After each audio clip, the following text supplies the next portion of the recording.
So there's a term in science that I think is very appropriate for our meditation, and that is the word homeostasis. And what I remember it to mean is that any system, closed system, will come into its own balance, its own equilibrium, if not influenced by outside forces.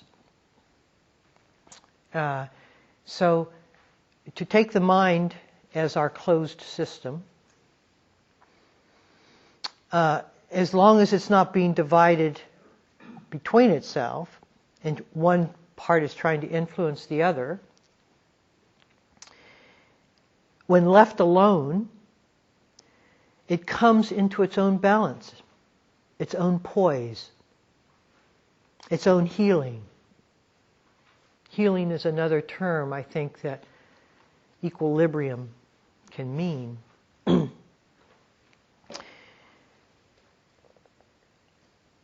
you begin to see how we keep it unhealthy.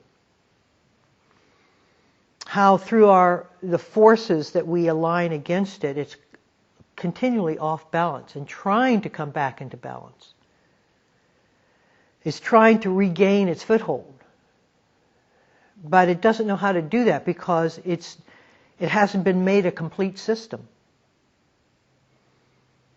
And so it takes its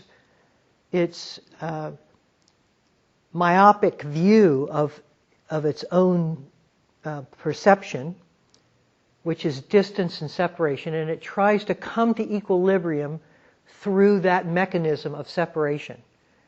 And the way it does that is through desire. It tries to generate something that it feels will make it whole again, so that it can come back to equilibrium.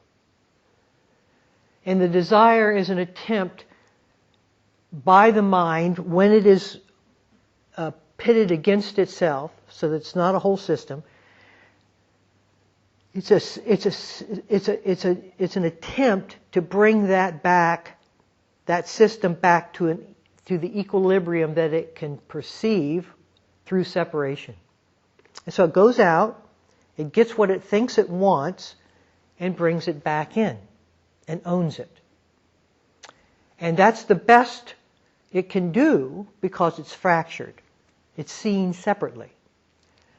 And so we keep reaching out, or we keep leaning against, or trying to find or discover parts of ourselves that we think would complement us sufficiently so that we could say, I am now complete. I am now whole. I am now balanced. And we do that, and we do it repeatedly, and it fails.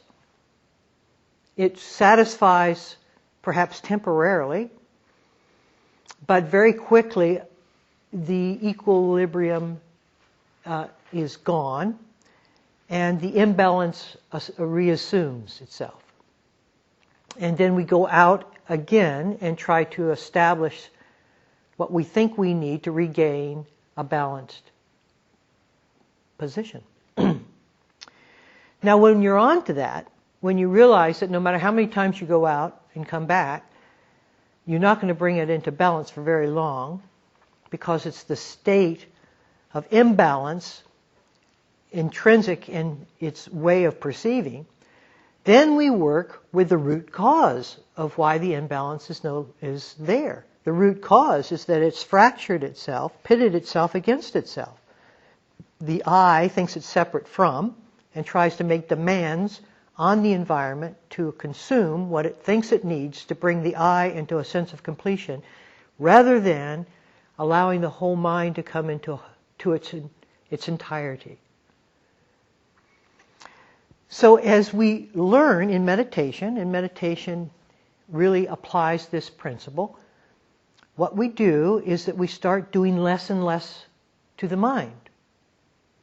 We pull back from the knee-jerk response is to get over a difficulty, or to find something that will assuage this troubled sense of me, or to wait it through, or all the different logistical strategies we apply to try to weigh in and get this thing resolved back into balance.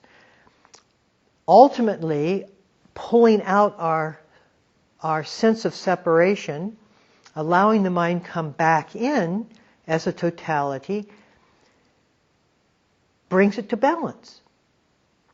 And that perception from balance is very different than the one that was perceived from imbalance. That's the healing. That's what heals. And so now the totality of the mind begins to see very differently than the partial way we have perceived before. And there's inherent contentment within that totality. It doesn't feel like it needs to go out to be balanced, because now it's a closed system in itself, and it really needs nothing from the outside. And this sense of deepening inward contentment, of well-being and ease, is intrinsic to the wholeness of it. So what does that mean in terms of what our own responsibility within this wholeness is? Well, it's to do less, not more.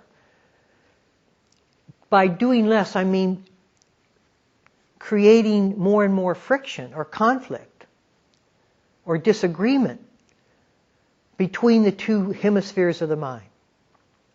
Simply bringing quietude, not the absence of attention. Awareness is the healing component, is the wholeness of the mind. Awareness starts out to seem as if I own it, and it's like a light beam that I can shine on things.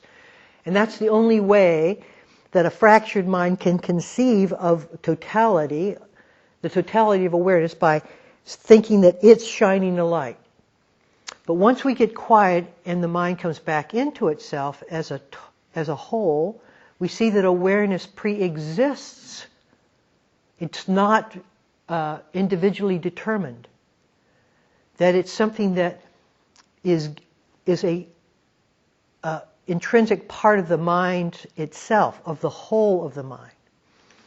And then when we look out, an interesting thing happens. We see that the closed system we thought was the mind, when it's not being abrasive or cantankerous, the whole system grows and it becomes all of life, all things.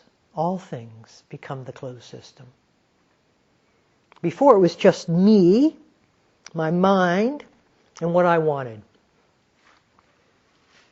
And this sense of totality, the edges, once it's seen as whole, the edges dissipate. And life is its wholeness. Life is its frontier. And from that perception, it's perfect, as it is. From that perception of balance, of wholeness, life is perfectly represented. So today, I suggest doing less, seeing more. When you do less, you'll see more. Doing less does not mean that you're like a rock, that you can't move.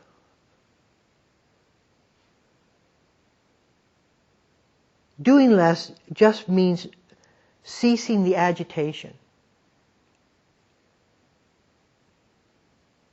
ceasing the cantankerous aversion, the grasping neediness. Just see it. Even if it's arising, we can still see it. The seeing of it makes it whole. The believing in it keeps it fractured.